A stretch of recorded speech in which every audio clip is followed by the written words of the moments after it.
a brain hemorrhage, and I mean, I almost died. It happened a few years ago, and in the beginning I was doing fine, except I lost my executive function. So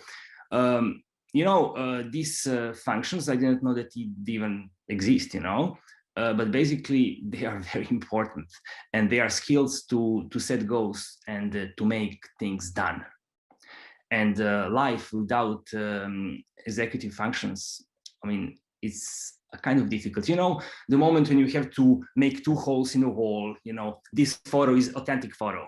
This happened 4 years ago. I had to make 2 holes. I was not able.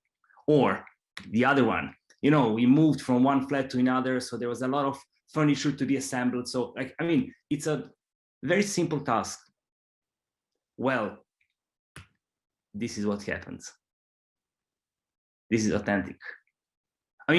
First thing for me was facing the real frustration. It was my wife. Living with this limitation, and what do we do with this after? And how do I come back to myself? It was pretty big challenge for me. But also, it came out as a chance to this self-observation, to realize what's going on from inside out, and to see how basically my capacities has to come back. Well, I had to work a lot. It took me practically 2 years to recover, so I could get back to myself. I spent days and days and months at the end of the day. Playing with Sudoku, Tangrams, all these bite-sized learning tools. So I could be able to think, work, and create again. Before that, I was a Serbian guy, creative director, working in a big agency in Paris for past 15 years. And my brain was my tool, my working tool. So this was not just a curiosity, this interest in neuroscience. This was generated by learning and knowing how the brain functions. I realized that our brains are truly extraordinary. And they have this beautiful capacity, neuroplasticity, which is a pure physiological capacity to change brain and to rewire it while basically we get in touch with outside elements and we interact with our environment. So basically, this happens in our daily life. When we learn something new, when we create something new, we rewire our brain. We create new connections between our neurons. And neuroplasticity, it offers a potential way to other psychological changes, to behavioral changes. This was a big discovery. Then the question is, why then you should be interested in a brain? Our brains are very, very complex. So when it comes to CSR, to everything from ecology to fair trade to equal treating of people, our brain functions in a very strange way. And it's not that easy to understand why do we do what we do in CSR. How come whenever on some cocktail, once back in the days when we had cocktails and dinners with friends, someone asks you in any kind of survey, what do you think about planet? Well, we all think, yeah, this is the most important thing, that the oceans don't are filled in a plastic, that our planet doesn't die, etc., etc. We know all these things, we think them, and yet me, you, everybody else. I mean, it takes us a full pandemic to consider and to stop using cars. How come that we know all these things and yet it's very difficult to change? Then it comes to a CSR. A big evolution happened a few years ago. CSR exists for, like, let's say 50 years ago. In the beginning, this was more in terms of like bearing the past. It was enough not to do that bad. It was slightly a philanthropy. But what happened, let's say about 10 to 15 years ago, is that we started embracing the future. And, you know, 3 pillars of CSR, like this: people, planet, and profit. I mean, we adjusted also, we put one more, a purpose. So it's not anymore a question if whether CSR should be or not be in DNA of company. It has to be. It's very important. And it's the matter, how does this enter in the strategy and DNA of a company? This is, again, also, I understood this as a pure invitation, personal invitation of how do I answer to this challenge? How do I act as a creative director with what I do and what I know to do?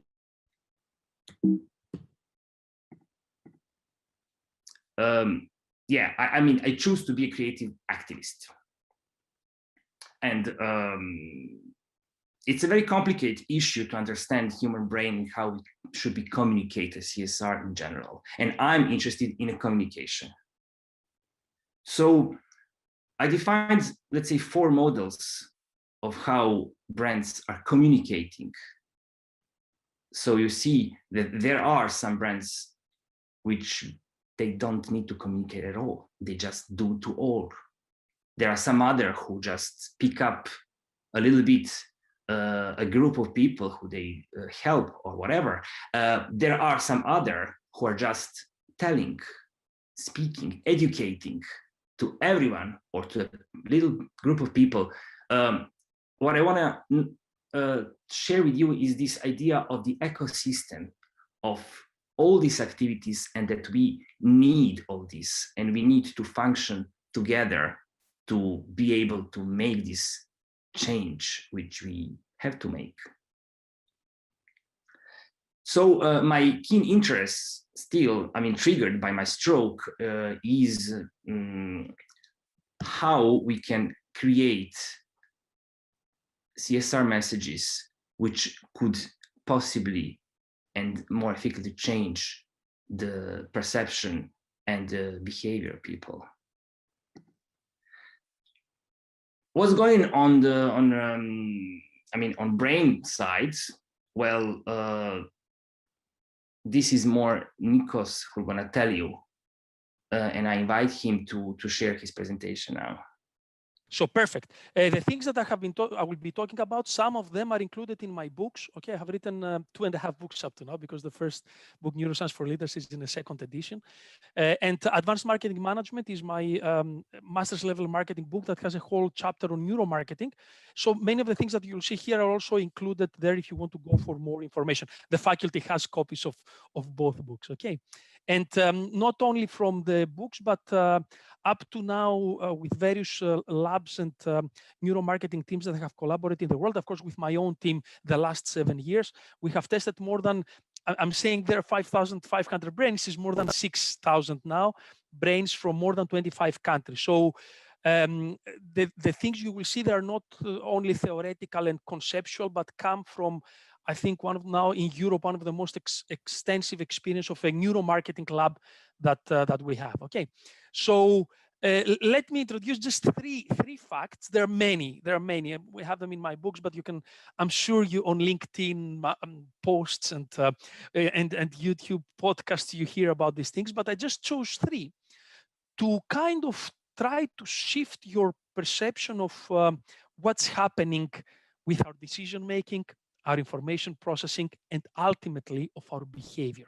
What drives our behavior? So these are the top 3 facts that I hope they will change you as they changed me. Okay, non-stroke change, reading message change.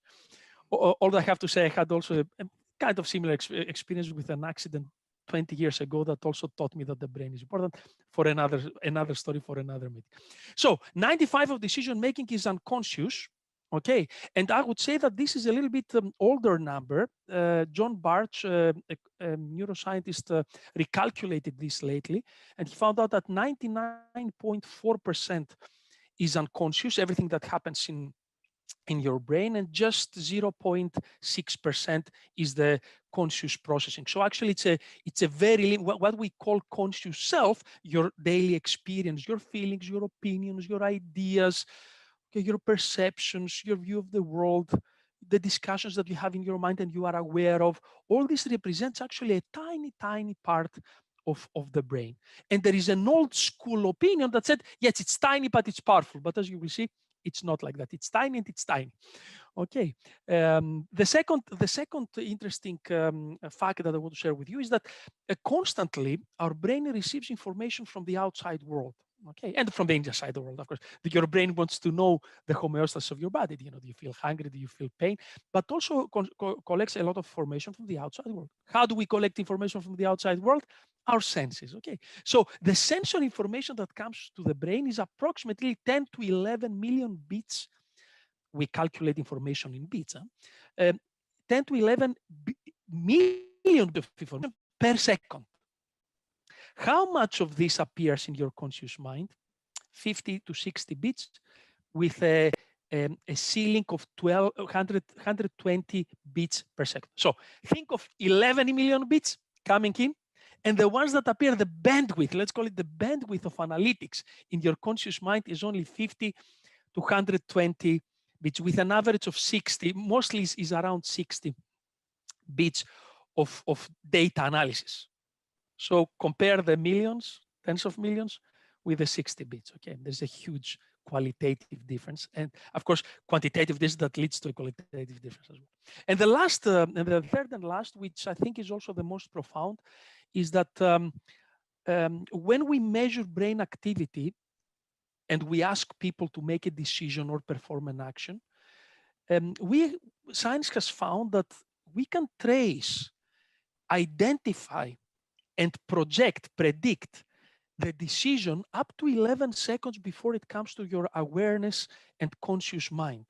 So there is biological, electrochemical activity in the brain, this powerful computational organ that receives 11 million bits from the outside world, 11 million bits of the outside world, but the total processing capacity of the brain is around 140 billion bits per second. So imagine what is happening in the brain, okay? And in what timings? It's very fast. And all this input is processed and produces the output. We call the output decision. We call the output a movement. We call the output behavior. And this happens so fast and it's so strong and so detailed and so unconscious. Because if it was conscious, you remember how short is the bandwidth of your conscious mind. What would happen? We will all go crazy. We would get completely overloaded. And that's your laptop that, you know, when you stream many things, you download many things, and you try to have too many windows, it gets stuck. Okay, the same would happen with the brain if whatever happens in the unconscious mind was known to the conscious mind. It's biologically impossible. And evolution has found a fantastic way to organize these things. Now, this fact that you see here, of course, it doesn't mean that all your decisions can be traced 11 seconds back. Some could be 2 seconds, 3 seconds, 4 seconds, 0.5 seconds. But what I want you to understand and to remember and carry out throughout this discussion is that your conscious mind is a natural product of the brain. The brain has many activities, many of them competitive, many of them collaborative, of course, but we call it the competitive jungle, the brain. And there are so many things that are happening. There is limited amount of energy. There are so many parts that want to take over and have the final saying in what will happen. One of these systems, so it's not conscious versus unconscious. One of the systems of the brain is what we call the conscious mind. It's small, we need a whole seminar to discuss why it is important for. Maybe it's not important for what you thought, but it's just one process, one product of the brain. The brain has many processes, many systems, many, as I said, competitive parts. One of it, and rather small, is conscious. So I don't want you to think in this dualism, unconscious versus conscious. The brain versus the mind. This, all modern neuroscientists have rejected this more than a decade ago. Okay, so I'm repeating a little bit the basic facts that we saw. Okay, so 11 bits of information, only 50 in your mind. 99.4% of all processing is actually unconscious. Very small part is the conscious system of the brain.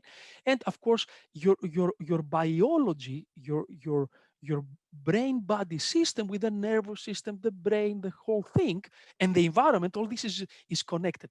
We say brain body environment. All these three integral parts of the system need to absorb information, process it, and produce something. Conscious comes a little bit too late, is a little bit too weak to actually attribute to consciousness the things that traditionally we are attributing to consciousness. So traditionally we were attributing to consciousness decision making, free will, of course, a control mechanism, and something that has the final saying. All of them actually have been rather disputed. Some of them actually debunked, some of them still controversial. So we live in a paradigm shift of understanding humanity, as important as when Copernicus put the Earth as just another planet, as important as when Darwin said that humans are just another animal. And now neuroscience to come and say, your mind and your conscious thinking is not playing the role you thought it played. It plays other role. And these traditional roles that we're assigning, decision-making, behavior, processing, input, output, is actually in deeper parts of your unconscious mind. Okay, and because of all these things that we have been discussing and the marvelous introduction by Milan, now we know this, and European Union 2013 created the Human Brain Project. They put half a billion of euros. A few months later, Obama comes, in April and says, no, not only Europe, we will also understand the brain. So he creates the Brain Initiative. China has now the biggest and the most well-funded, the China Brain Project. India has the Indian Brain Project. So the whole world, as we had this race for the space, now we have the race for the brain, because we understand that whatever makes us human is not the mighty mind that knows everything, is in control, does a little bit stupid things in impulse. You buy chewing gums at the end of in front of the cashier, but for the most part is articulating analytics and logic. That's not at all what is happening. This is not at all the biological reality of the brain. Okay, this is the arrogance of the mind. And because we realized this, everybody went on. And of course, if the brain is between an input and an output, that's what the brain is all about. It's between an input and an output. An input comes in, a car is about to hit you. The output is I have to jump on the side. So to help you survive, of course, and thrive. If this is the main function of the brain, then everything is neuro. Your relationships, your loyalties, your habits, your high-level decisions, like am I going to change the job? Am I going to buy this? Am I going to invest there? Your low-level decisions, what kind of food am I going to have today? Okay, everything that you are, your aspirations, your memories, okay, your dreams, everything, your anxieties, everything is there in the brain. So from a neuroscientific perspective, if we decode what is happening in the brain, we'll be able to look at humanity in a more clearer, more humble, much more humble, but much more realistic view. Okay, and of course, everybody goes into neuro now. You've heard about Elon Musk and his investment in Neuralink, a company that is planning to implant a chip on your brain in order, of course, as this happens in the beginning, to help people with brain dysfunction and brain damage to regain some of their capacities. Okay. Now, let's go into marketing now. How marketing is using all this wonderful world of new knowledge. There are thousands and hundreds of thousands of data collected about the brain, every year. It really is one of the most blooming and blossoming scientific fields in the world. We have so much data about so many different things in the brain. So how did business and marketing get? And of course, marketing is the first one to embrace innovations. Did you notice this? The first function to embrace something new in a company is first marketing. Usually the others follow, and it's first marketing because marketing is under pressure to sell. So whatever is new, we call it business in the speed of culture, or now in the speed of science. So 25 years ago, approximately 27, 23 years ago, marketing professionals realized that neuroscience is offering a new view on decoding decision making and behavior, and of course they wanted to apply it to consumer behavior, to customer and buying decision making. Okay, so one of the first studies ever that happened that applied hardcore neuroscience to business is the study of Coca-Cola versus Pepsi. Now maybe you've heard that Coca-Cola in 1985 decided to withdraw Coca-Cola completely from the market. Okay, they changed the recipe.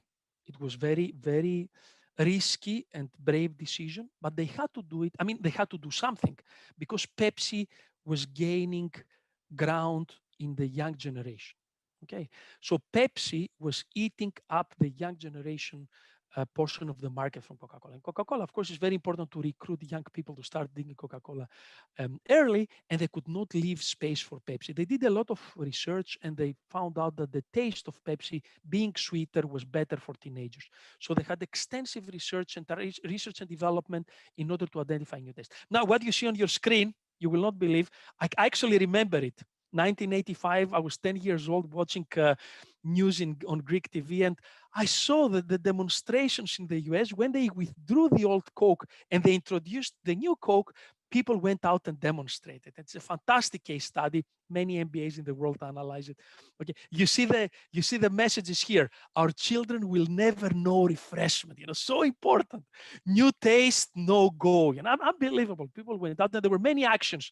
There was even an association of original Coca-Cola lovers created to put pressure on lobbying for Coca-Cola to bring back the original taste. So it's a fascinating business story and very interesting. How did Coca-Cola make this mistake?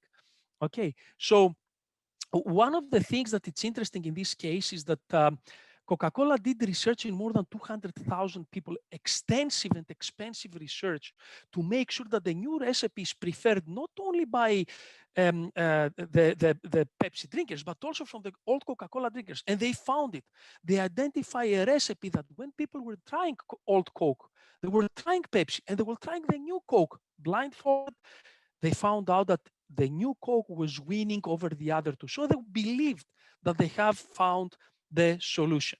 However, they didn't use neuroscience. It was 1985, right?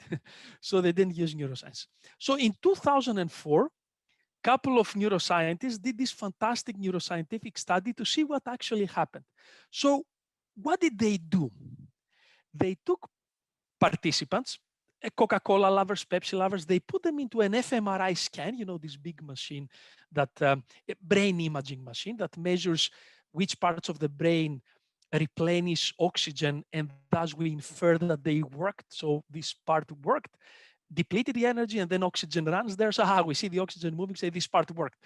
Okay, they put it there, and through a straw, they were giving them to try either Coca-Cola or Pepsi. At the same time, for some of them, they were flashing the logo while they were lying down in the machine.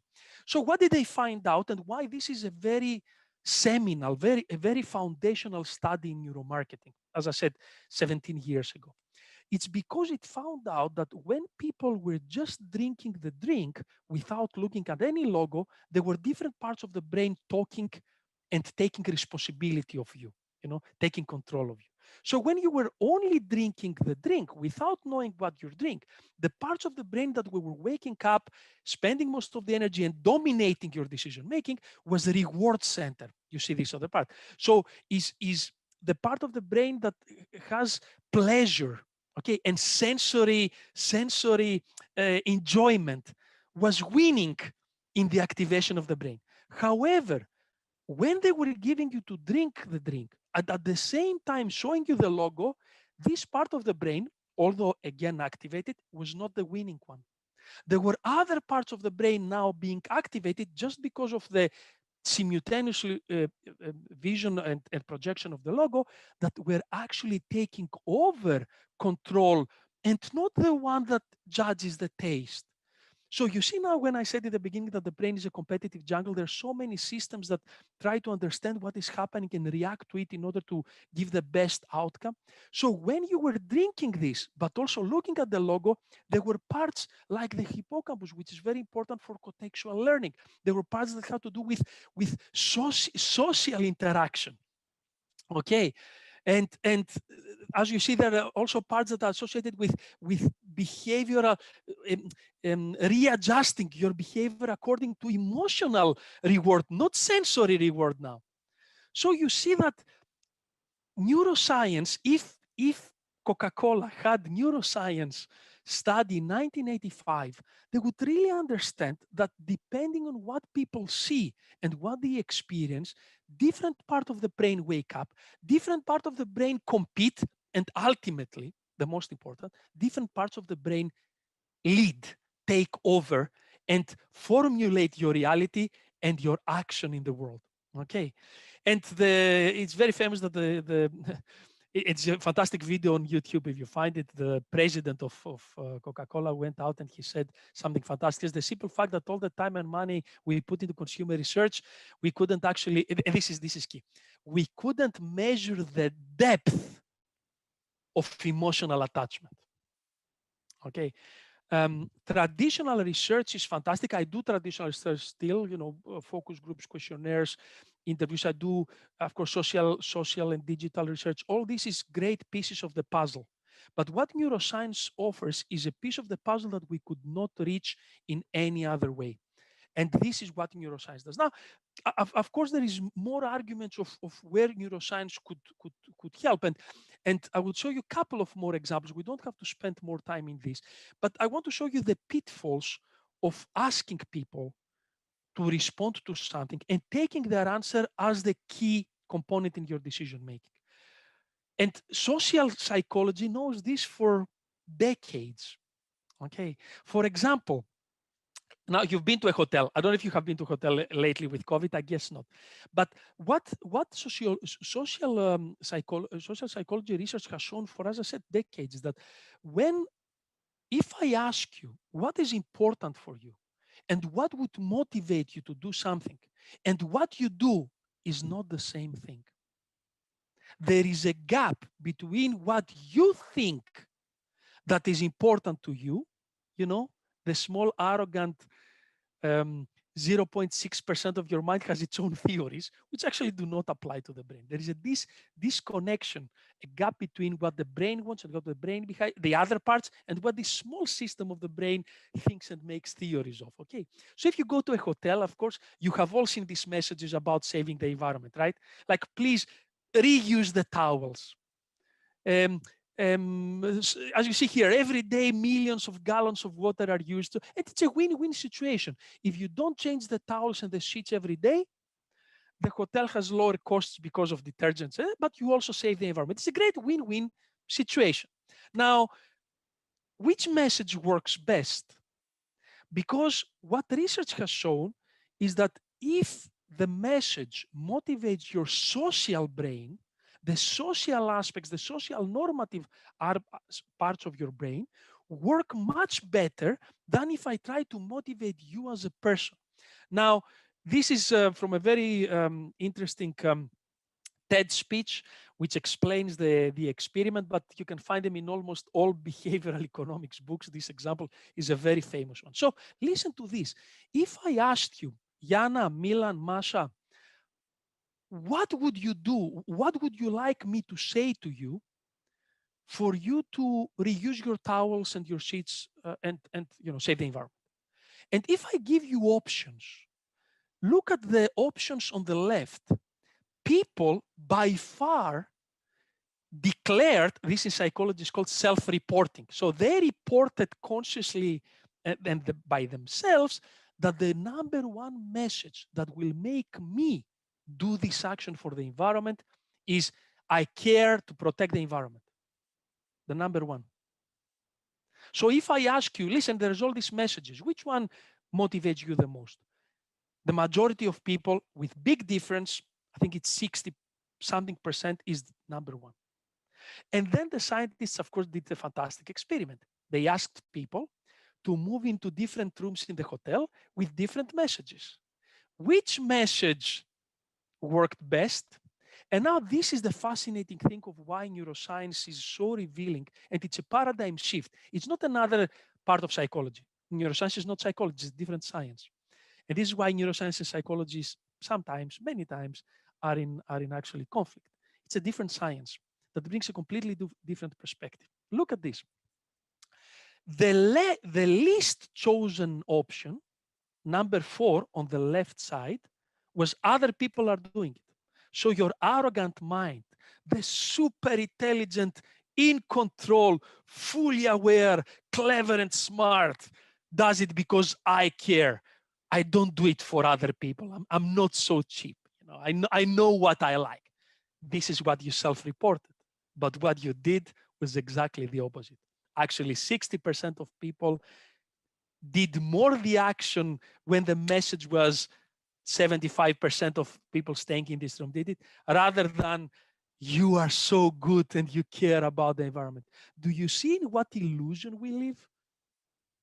We live, what neuroscience did to me, and probably to Milan as well, is take a little the curtains of this illusion of arrogance, of being in control, of knowing almost everything, unless I leave my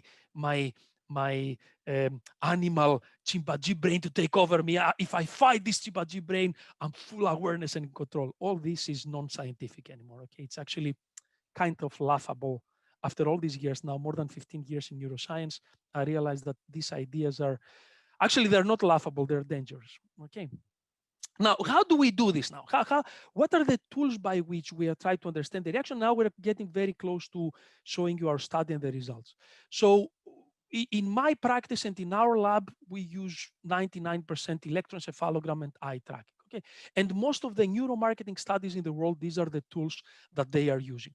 But there's not only these tools, there are also other tools like emotional facial analysis. You know, everything with a camera can measure your emotions.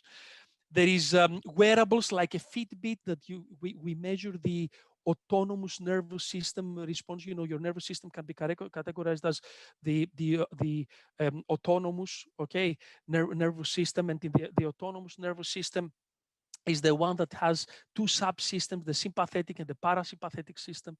The sympathetic system, it's not about sympathy, it's a little bit funny names. The sympathetic system is the one that when you are excited and you are about to do something, you know, arousal, we call it the arousal system.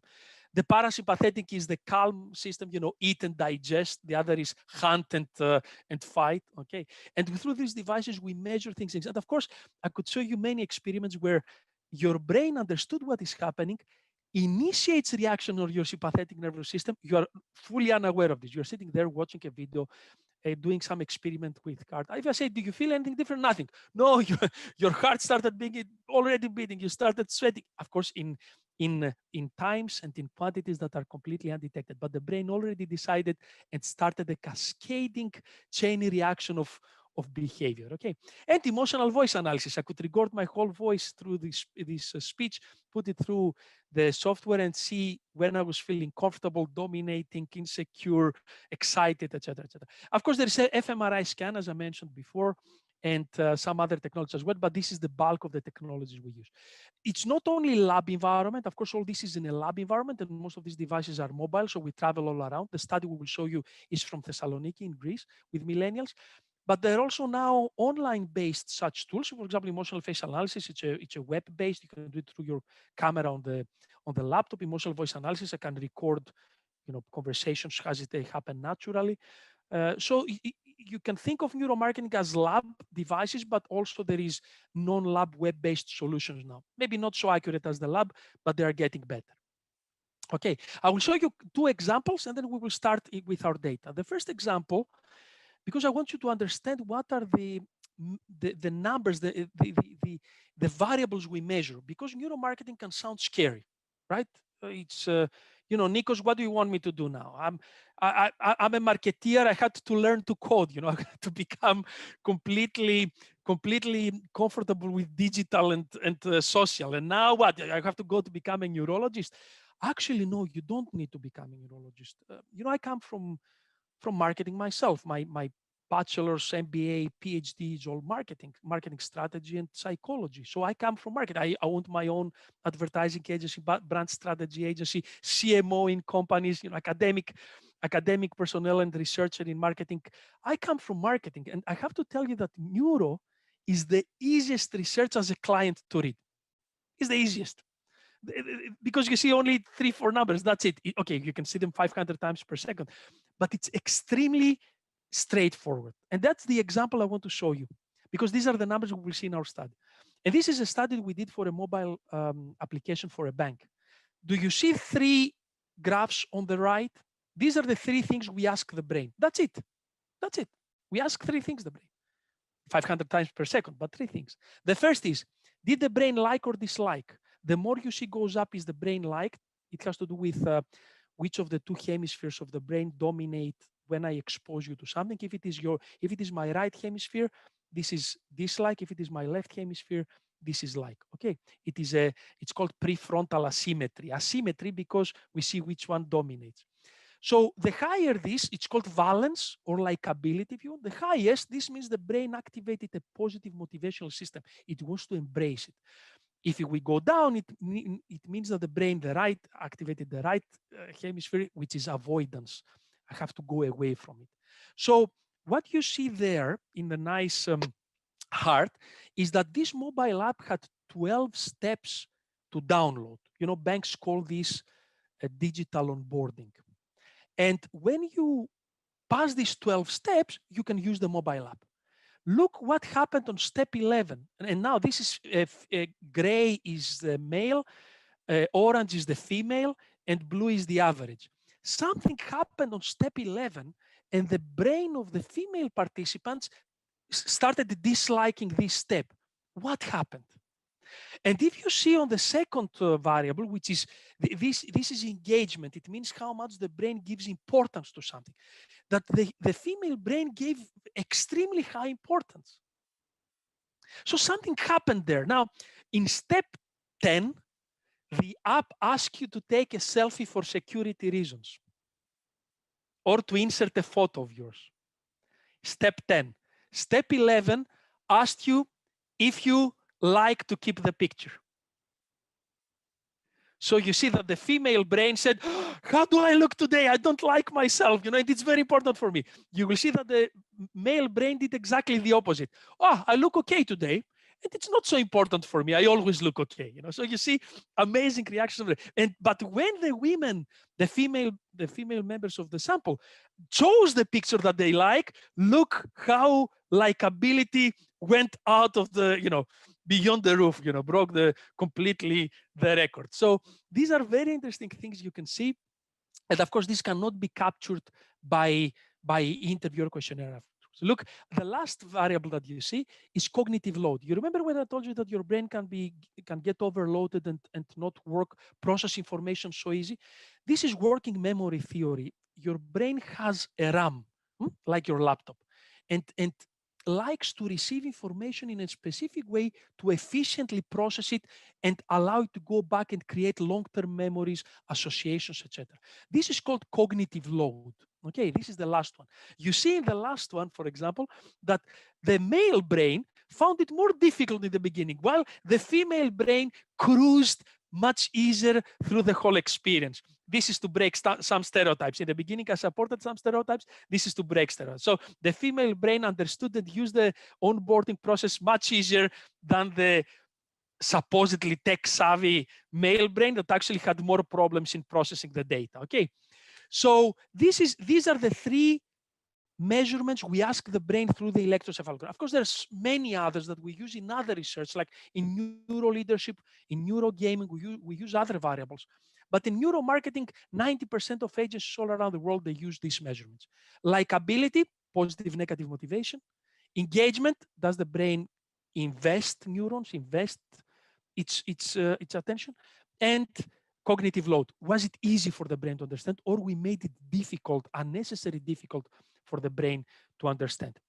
The last thing I will show you before we go to the results is a video from a study we did in Ukraine for UNICEF.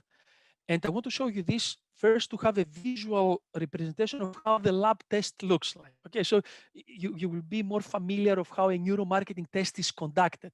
But also, I think it's a great study. It got many awards. Actually, this year it was included in the 10 best CSR neuro studies around the world from the Neuromarketing Science and Business Association. So we're very proud of this UNICEF study. Of course, this study we'll present you today. We will submit it next year. So hopefully we will enter again. So I will show you the study. It's about psychological violence in Ukraine. And we wanted to test if the brain reacts to psychological violence strongly or not. So we hired actors and actresses that bullied people in this camera. And then we took the participants to watch these bullying videos. At the same time, we were measuring their brain reaction. Take a look and we start with our study. Взагалі, не знаю, як реагувати, коли до тебе так звертаються. Я не сприймаю це якось погано. Ну, я насправді, мені шкода цих людей, тому що я розумію, що у них всередині негатив є. We conducted a neuroscience experiment. We asked actors to play the aggressors and say words that could offend, abuse, and hurt. Ти як твій батько? Ніхто.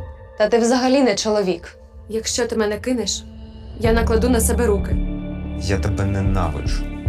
Ти в зеркало себя видела? We invited ordinary people and tracked how their brains reacted to psychological violence.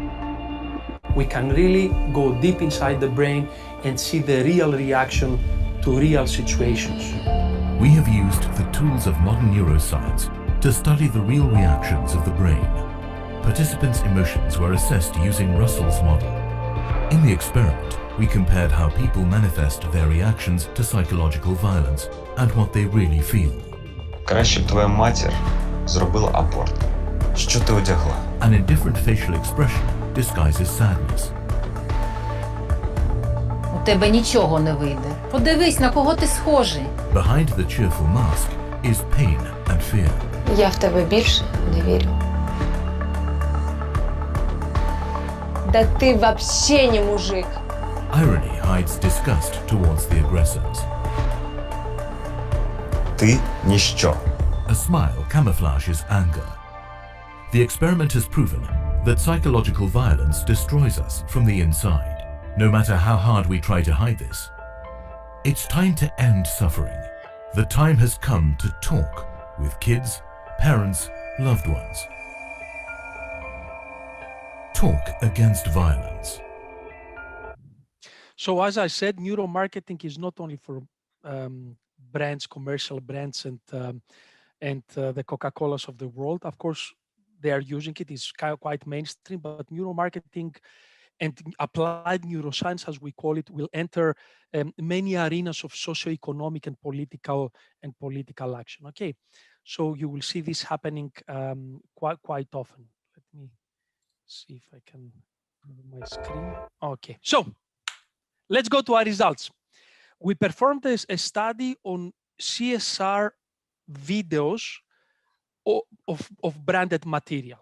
What kind of CSR? Because we all know that CSR can be many things. There are many types of actions. So we chose to do a test on only environmentally related messages.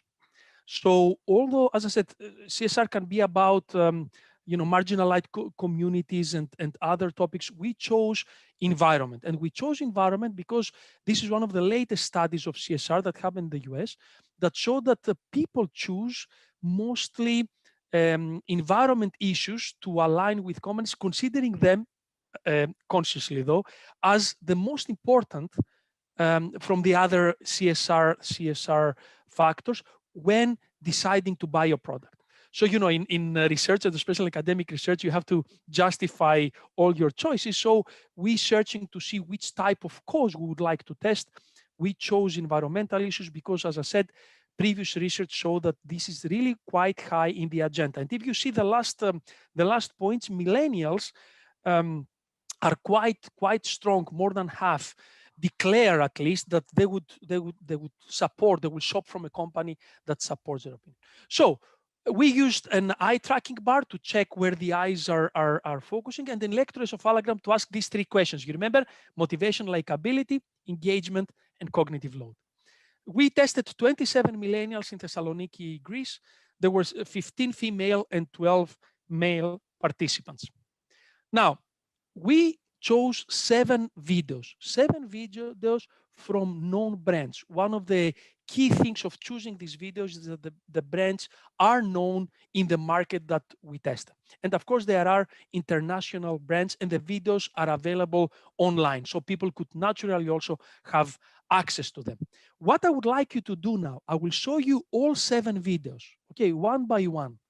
I would like you to rate from 1 to 5 these 3 variables for every video. Okay, so for every video, likability: 1, you didn't like it at all, it didn't motivate you at all. 5, it motivated you a lot. Importance: how important is this issue and information for you personally? 1, not important at all. 5, very important. Confusion: so how clear or difficult was the information? 1, not confused at all. 5, very confusing. Okay, did you get it? So I will show you a video after video. I will stop. You mark them. Likability 1 to 5, importance 1 to 5, confusion 1 to 5. Ready? Masha, ready? Okay, let's start the videos.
So, right, Coca-Cola, likability 1 to 5, importance 1 to 5, confusion 1 to 5.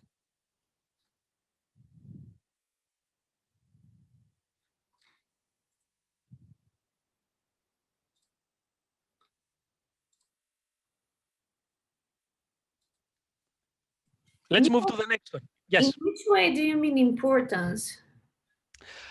How engaging the message and the information was in accordance to your beliefs, values, and priorities you have in your life. Because you might like something, your emotion could be good, but it's not, might not be so important for you. Okay. Okay. Let's go to the next.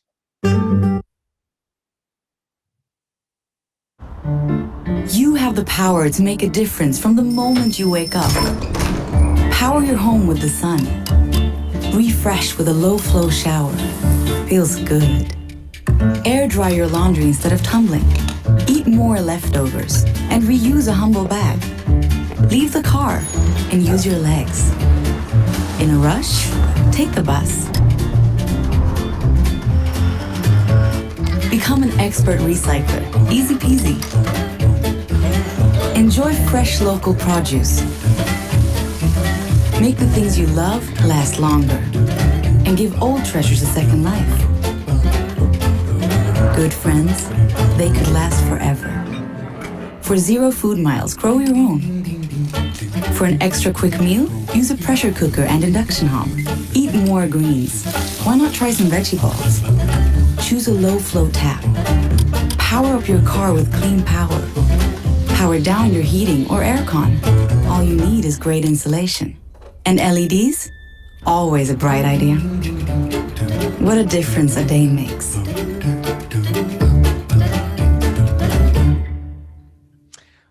Okay, IKEA, likability, importance, confusion.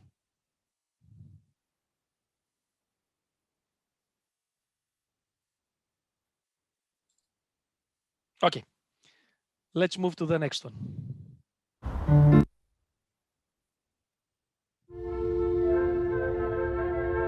The Earth is a very small stage in a vast cosmic arena. In our obscurity, in all this vastness, there is no hint that help will come from elsewhere to save us from ourselves. The Earth is the only world known so far to harbor life. There is nowhere else, at least in the near future, to which our species could migrate. Like it or not, for the moment, the Earth is where we make our stand. It underscores our responsibility to deal more kindly with one another and to preserve and cherish the only home we've ever known.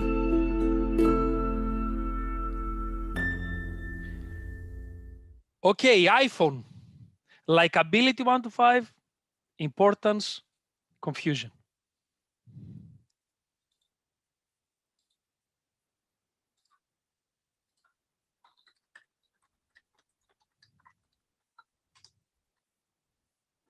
Okay, we can move on. Big logo in the beginning.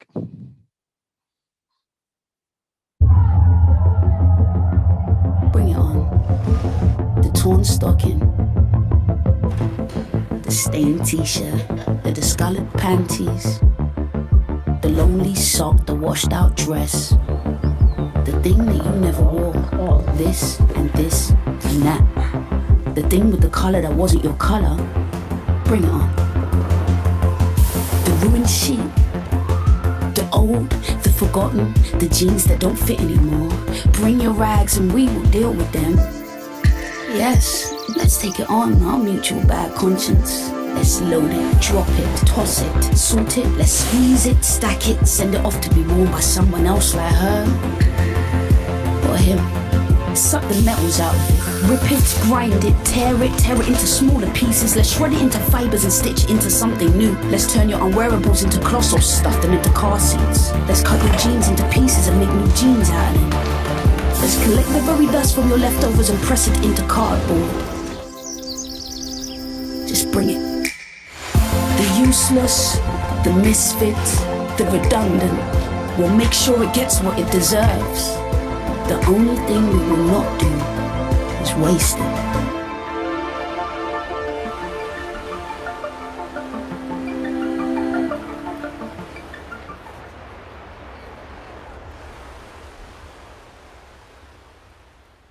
Okay, H&M, likability, importance, confusion.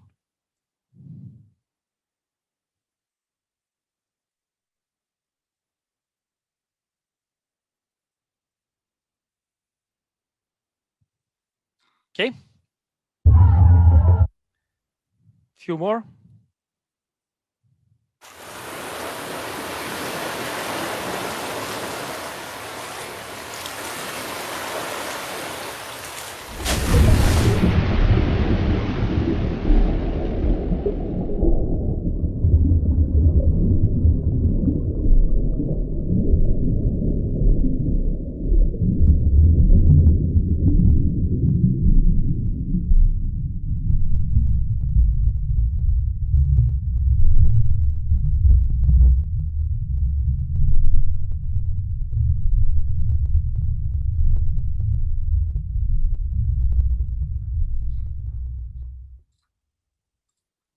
Lush.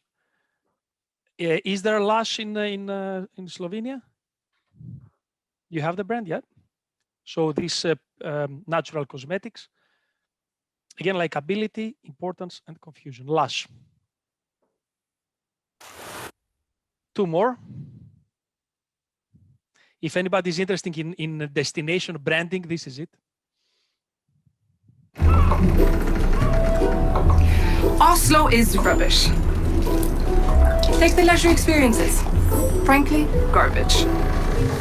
Washed up, dried out, good for nothing. This sauna was built entirely from driftwood, rescued from the Oslo fjord. Your towel, Peter. Give yourself a new lease of life in Oslo.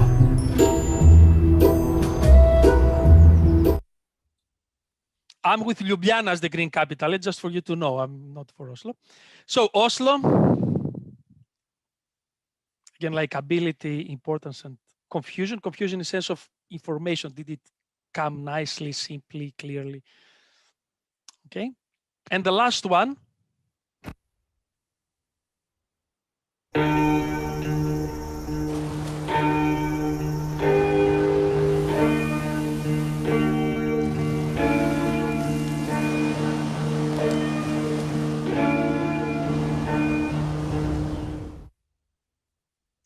Rather short, likability, importance, and confusion for Ralph Lauren. Now, of course, the participants didn't see the order you saw because the software shuffles a random order in order to make sure we don't get results on an order bias. You know, somebody saw one ad first, somebody saw another. So this order you saw it today, of course, was not the one. It was randomized. Okay. So results, ready? You remember the 3 scores? Okay, and you can compare them with yours. So this is the scale we use for electroencephalogram brain detecting of reactions while watching these videos. We aggregated all the results for the duration of the study. And as you see here, the total performance of all 7 campaigns, okay, environmental related CSR campaigns, was actually very disappointing. So disappointing that it pushes us to rethink completely the way that we communicate CSR. And this is where Milan will come in around 10-15 minutes to tell you maybe a new creative strategy for this approach. Look at what is the scale. The scale we use is 0 to 10. Okay, 5 is kind of the benchmark. In what way? Below 5 in likability, the first one, the right hemisphere won over the left. So clearly the brain says, I have to go away. I don't like it. Mostly negative emotions are created, and especially the urge to avoid this message. Okay. And you see on valence, on likability, that indeed the total score of the ads is below 5. So it did not create a positive motivation that will create positive action in the world, which is rather unsettling. So not good in likability. The second one in engagement. Now 5 is kind of neutral engagement. Below that, the brain goes toward disengagement. Above that, it goes to real engagement. It means the brain invests energy and neurons in what it sees. You will see that it is below 5. And not only it is below 5, I think is 4.48, not 3.4. There's a typo there. 4.48, which is rather low. It's below 4.5. Okay. And cognitive load is exactly the opposite. Below 5 cognitive load or confusion, below 5, the brain easier processes information and creates correct memories and associations for further action. But here is above 5. Above 5 means, and not only above 5, above 5.5, which is rather extreme. Before I continue with the data, although the scale is from 0 to 10, actually 98% of all our results around the world, the 6,000 brains I told you we tested, is between 4.5 and 5.5. This is the normal margin of brain operation. Because people sometimes ask me, Nikos, why people's brain don't go to 7 when they see my advertisement? Because the brain doesn't give a damn about advertisements. We care about advertisements because we are in marketing and we create them. It is our career, and it is our money and our investment.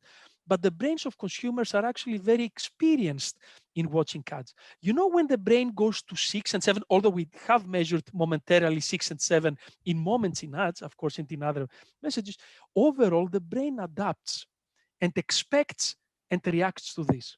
So 4.5 to 5.5 is usually, we call it the curse of marketing, the normal consumer brain reaction. And you see there the variations that you have to play. If you see your best friend or your child falling down and, you know, hurting their arm, the brain will go to 7 engagement, will go to 8, because these are the important things in life. Okay, so keep this in mind as we go along. What is the main picture of this? Unfortunately, CSR communications are failing us. In the messages we tested, of course, the videos we tested, and the environmental related messages we tested, which, if you remember, survey showed is the most important for buying decisions. Most important CSR topic for consumers for choosing a product now is environment, and then there is the other ones. So we don't achieve positive motivation. We're in a negative motivation territory. Wow. We are not achieving high engagement. The engagement is actually very low, below 4.5. Wow.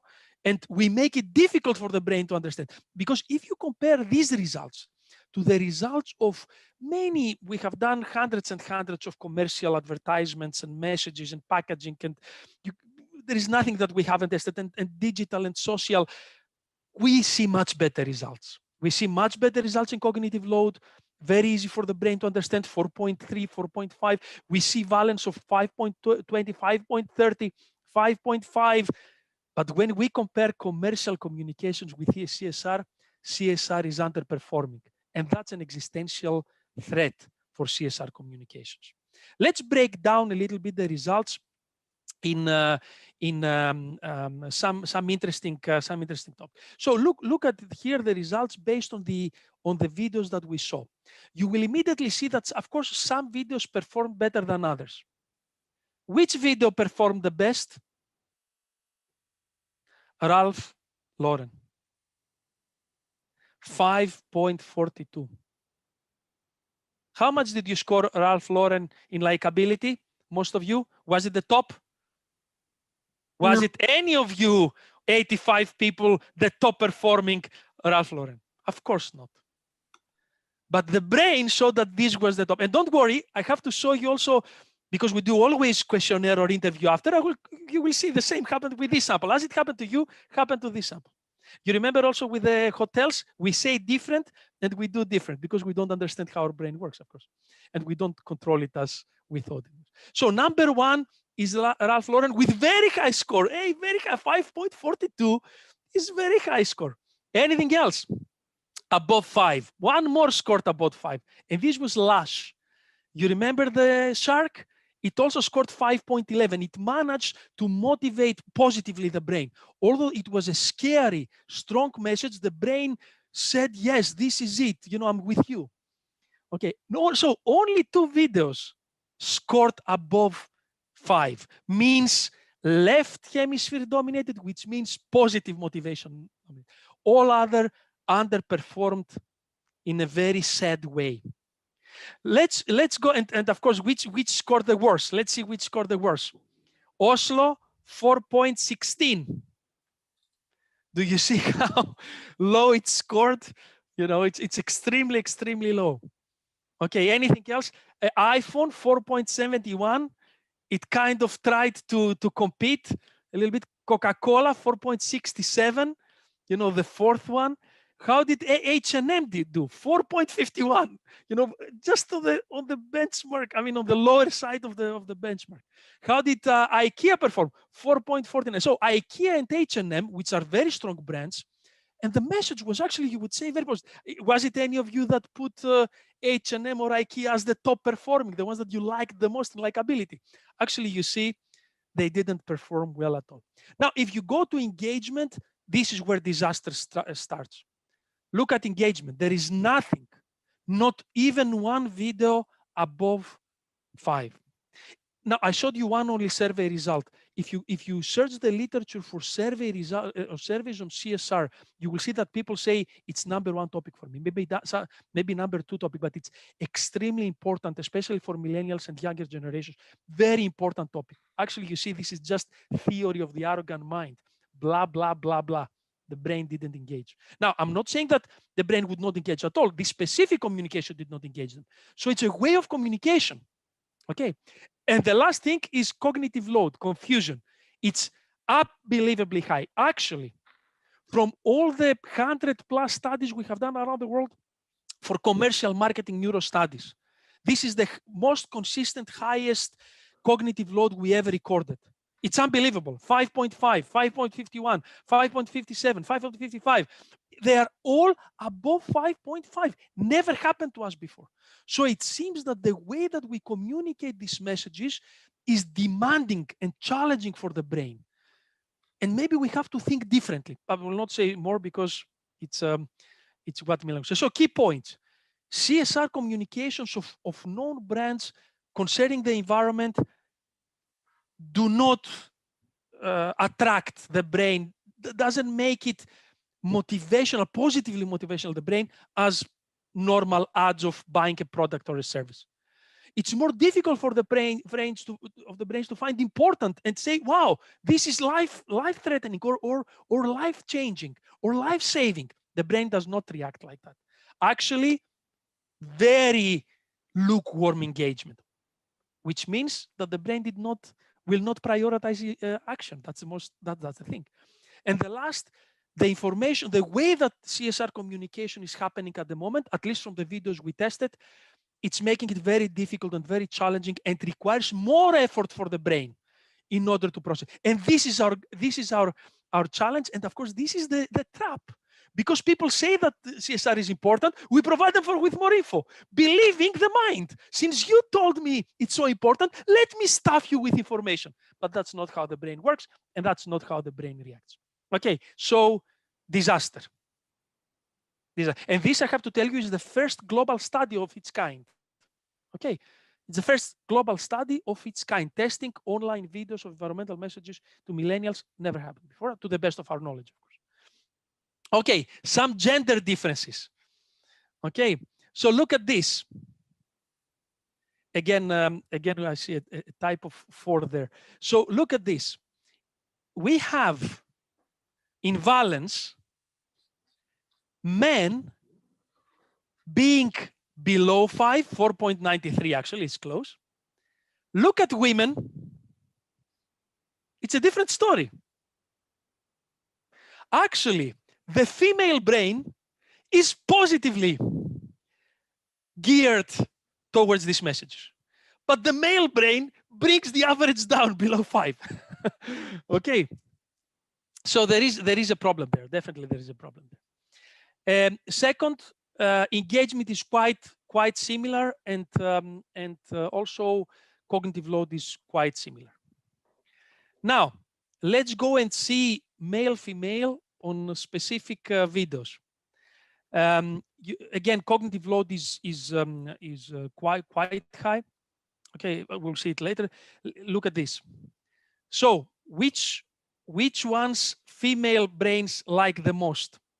Actually, female brains like most of the ads.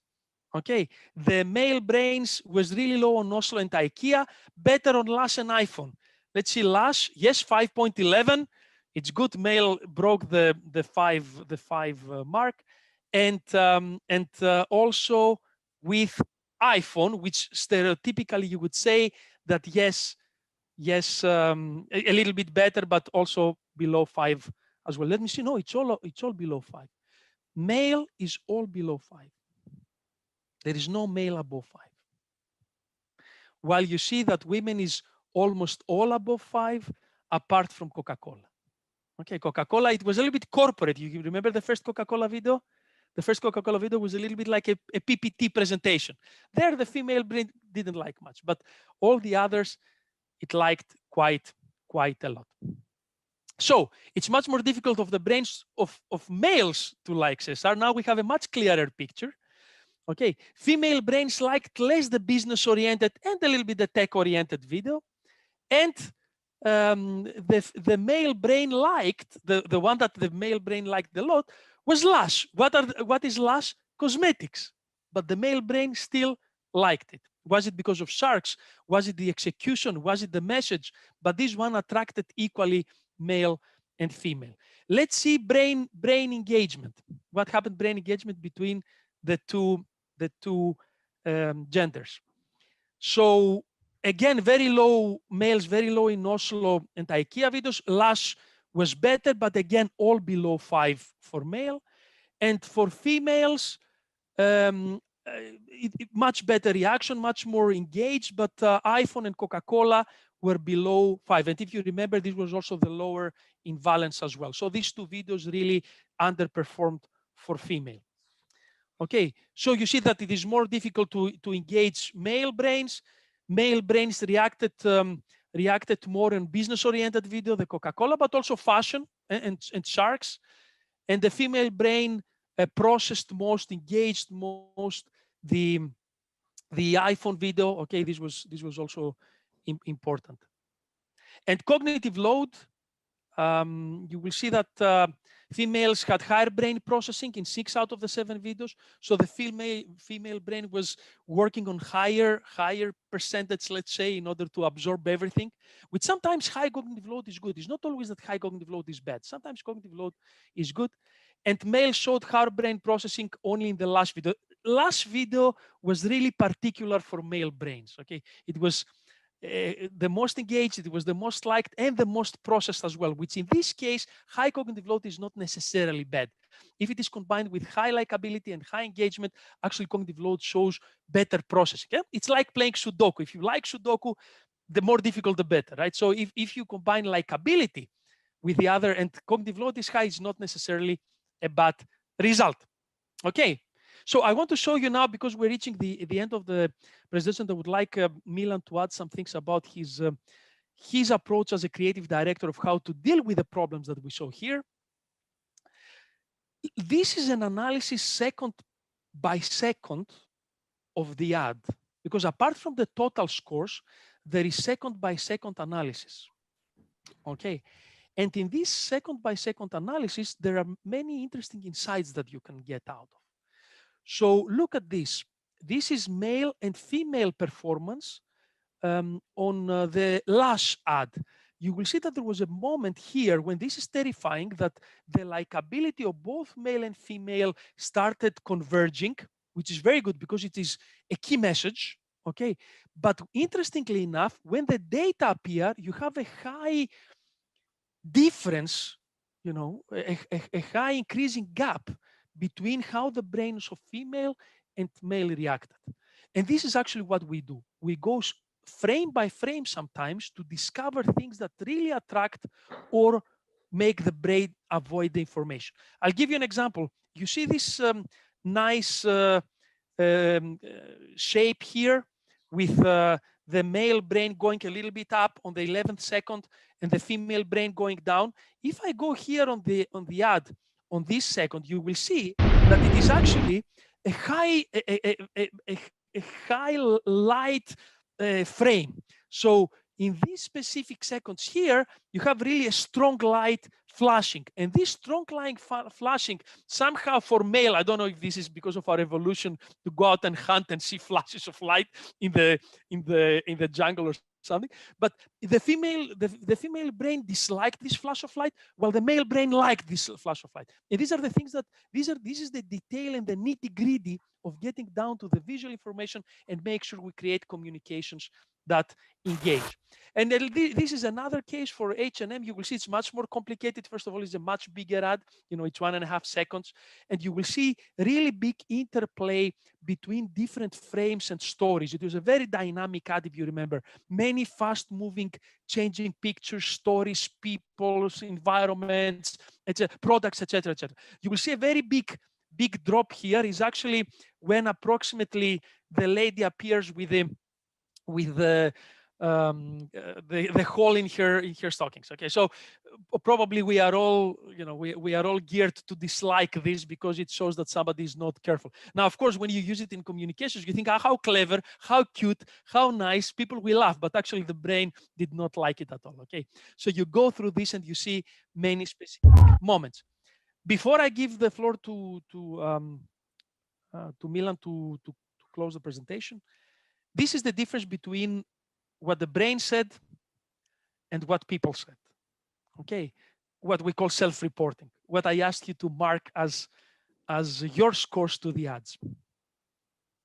So concerning the brain prioritization, or even ranking of likability of the ads, top was Ralph Lauren.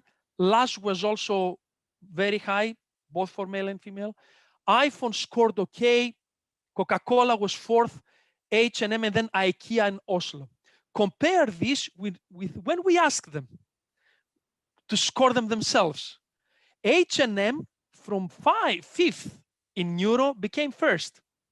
Very interestingly, Lush retained the second position. And we say when unconscious reactions and conscious agree, this is an extremely strong result. Go for it 100%. So Lush really scored very well unconsciously and consciously.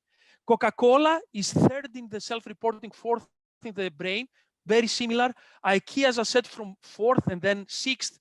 iPhone from third went to fifth. Oslo scored bad both for the brain and for the self-reporting results. And surprise, surprise, surprise for you, because we see this constantly when we do studies around the world. The worst reported in the questionnaire is actually the best performed in the brain. And this is what we get very often. Actually, what we say is that only around 20% of unconscious agrees with the conscious. They overlap. More than 80% they disagree, and you can see this also with this study. So what are the key insights? CSR videos are overall not impacting positively. They're too demanding for processing. They're not engaging as expected. Brains of females participants reacted better, processed more the videos. Brains of male participants were less positively, but more engaged. Female brain was much less engaged. Okay, we have a very interesting dynamic mix of results there. So high takeaways, high-level takeaways, make CSR videos easy to understand, fewer messages, clearer goal, make them very emotional. Lush scored well in both groups, and it was very, very disturbingly emotional, okay? And it scored high. They need to engage more. They're not as relevant as we think they are in a way that we communicate them. Group differences are important. We saw very important difference between male and female in this specific study. And of course, don't assume anything, do the research. Okay, so the brain is where the game is happening. We need to win in this game. So if we ignore it, if we reject it, if we put it under the carpet, we will not change the world as we would like to say. Before I leave you, just to let you know that you can find some information about our project and our team in our website, neuro-csr.com. We offer some services, training, research, and consulting. So if you are interested to do something like this with your team, with your brand, please let us know. Milan, I know it took me a little bit more time, but please take your 5 minutes and explain from a creative strategy, a creative mind and brain way of perceiving the world. What does this all mean for communications? So as Nikos was telling, I mean, he was from target side. So he was explaining what's going on in this wired system we have in our heads. And me, I was more interested in source side. How do we create these messages? And the conclusion is that these viral videos, and video here is a communication vehicle, well, they don't work hard enough. They don't create enough engagement. They're not likable enough. They are hard to be understood. And I mean, CSR communication by best brands in the world with the biggest budgets, they don't work. I mean, they don't pull us in. We don't feel committed. We don't feel that something is important for us. I mean, they're too hard to understand. Simply, if we run through the conclusions, engagement you saw, I mean, it's so in general, likability is so, and cognitive load is high. I mean, that's the only fact which should not go high, because I mean, our brain spends too much energy to tell us, okay, I mean, this is too heavy.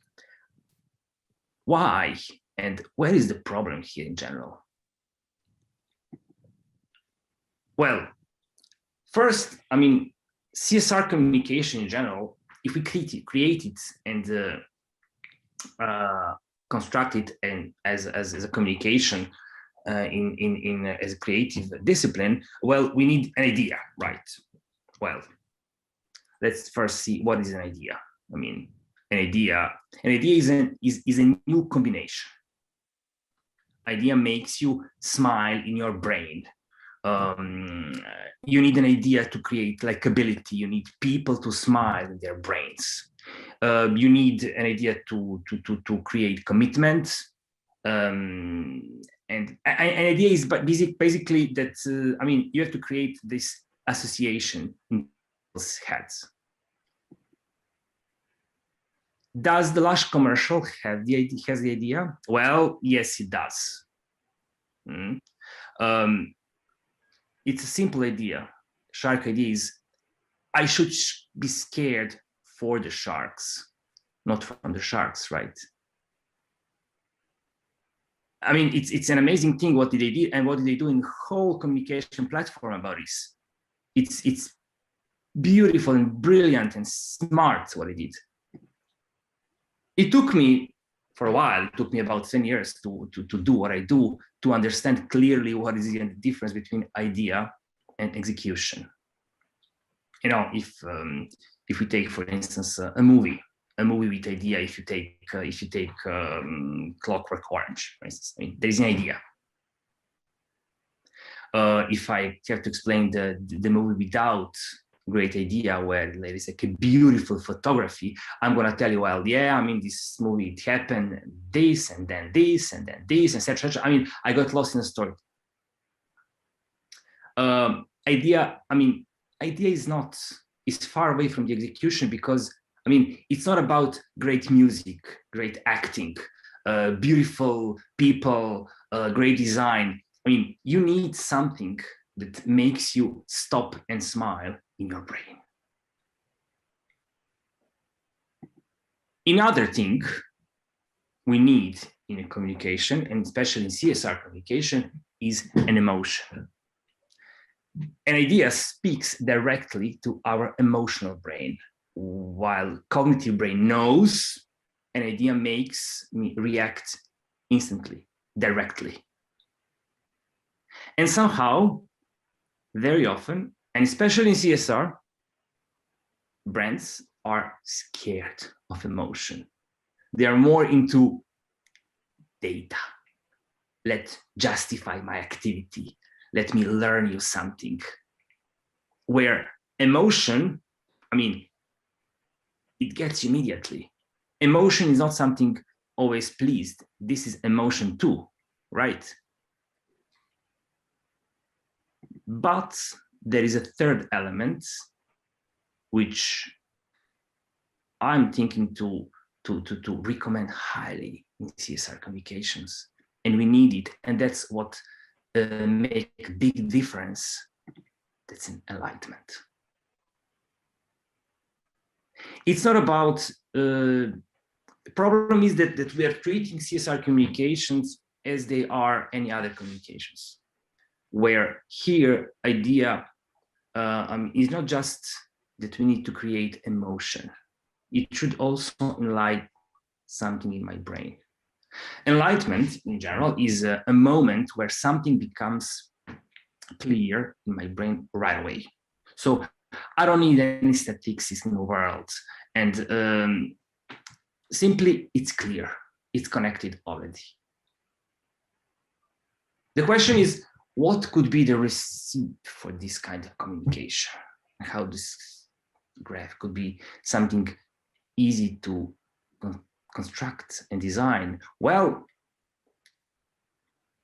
you need an idea that's not just to stop you and make you smile in the brain. You need bite-sized enlightenment. You know the story of a sushi, like making the perfect bite of food, balanced, so everything is there. Imagine it's exactly what happened to me years ago, where I bite-sized learned this all executive functions. Simply, it has to be there, very tasty, all the time, present. It has to enlighten me all the time. It's like a very tasty cocktail party. When you just go there, you speak with people, and then you have a bite. It's something very light. It's not heavy for my brain to get into it. And somehow I enjoy it a lot. Simply as that. Bite-sized enlightenment will need, of course, CSR message. We don't question here if CSR should be in a strategy or not.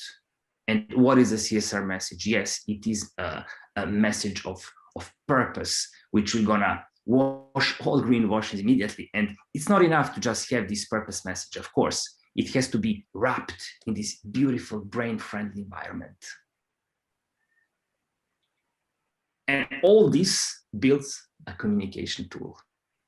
So you see, the difference is a big one. First, a message, then we need to listen to the brain to see how to create this, and then to create a communication tool, because most often we are heading to the communication tool immediately because we want to make something super sexy to look like. When we started NeuroCSR, we realized that making brain-friendly communications, it's nice, it's fun, but we are missing positive impact. We are missing this enlightenment thing. We are missing the point where we want to do something good. And communication, as it is, it has a powerful potential to invite people and to provoke this change to make a positive impact. We need enlightenment, and I mean, I had one like this when I had my stroke. My stroke made me realize that, basically something we all already know, that life is short, that life is very fragile. But what is important there for me is that there is this limited time, and I have to devote it to something which is not just for my good, but it's good for everybody, because what's good for other people is good for me.